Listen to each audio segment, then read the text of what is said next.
All right, welcome back. This is going to be my overview of the Badger C1 mount.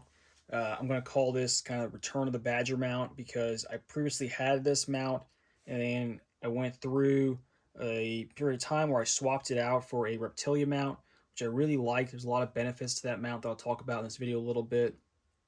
But what pushed me to go back to the Badger is going to be the eye relief. So this Razor 1 to 10, it just needs more eye relief than I can get with a traditional, one piece mount. The Badger's massive advantage here is that it sits so far forward. I can always set this further back, but I really can't bridge the gap with a traditional mount, right? I don't really want to. That's kind of playing with fire a little bit, I think. But also, we see you're kind of missing a Picatinny slot in the handguard. And the way these interface, you can't really avoid a Picatinny slot and have your mount set up correctly. So there's really no option, in my opinion, to get the proper eye relief other than going with a Badger and getting it set as far forward as you can, which is what I have. You could run your stock all the way out. You could do some kind of crazy thing like that to get around it. But then you're just adding more and more issues. So again, eye relief, send an LPVO as forward as you need it to be. Massive advantage to the Badger.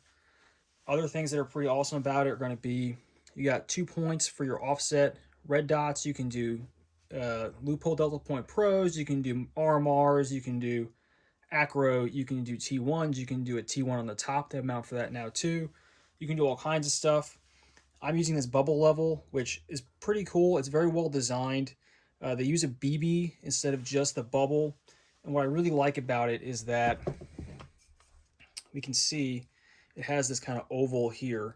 So you can actually calibrate your level to be perfectly level, right? It isn't only one position.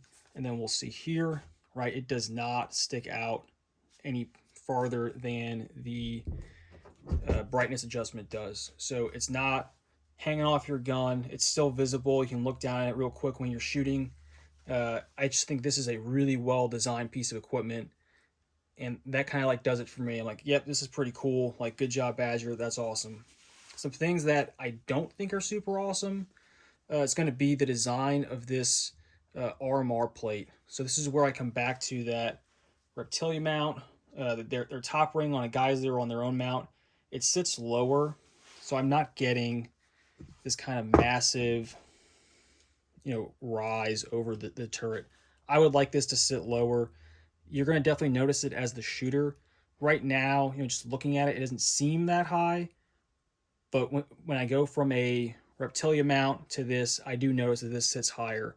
I understand they probably designed this to get over, a traditional magnified optic turret, but I think that the way Reptilia did it, where they have one top ring, then you can insert kind of shims, kind of risers to get it above your turret. I think that's a better option.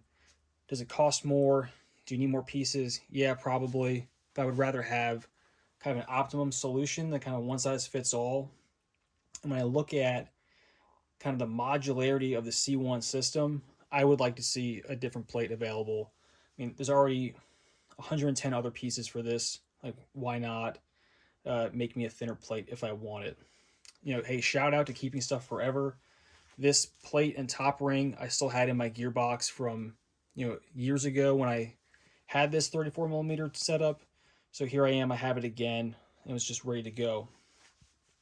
Dropping my optic in from the OS mount to the Badger mount, kind of interesting.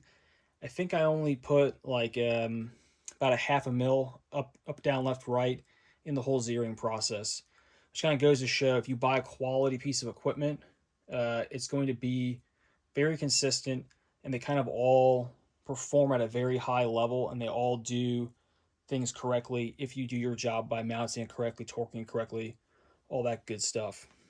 Hey, in conclusion, I think the Badger mount is awesome. It does a great job getting the proper eye relief. It has a lot of excellent accessories available. Some things are imperfect, right? Nothing's perfect. I don't like the height of this mount. I would rather they didn't have the big bolts hanging off. I'd rather they went with a system kind of like Reptilia. But there's no free lunch. Everything's a compromise. And I think that if you got this optic, if you got a Razor 1 to 10, you probably need to pop it forward. and this is going to be the best option for you. Okay, guys, any questions, let me know. I'll link some other videos in the description about some mounts and optic setups, so you guys can peruse those and maybe they can help you with your questions as well. Thanks.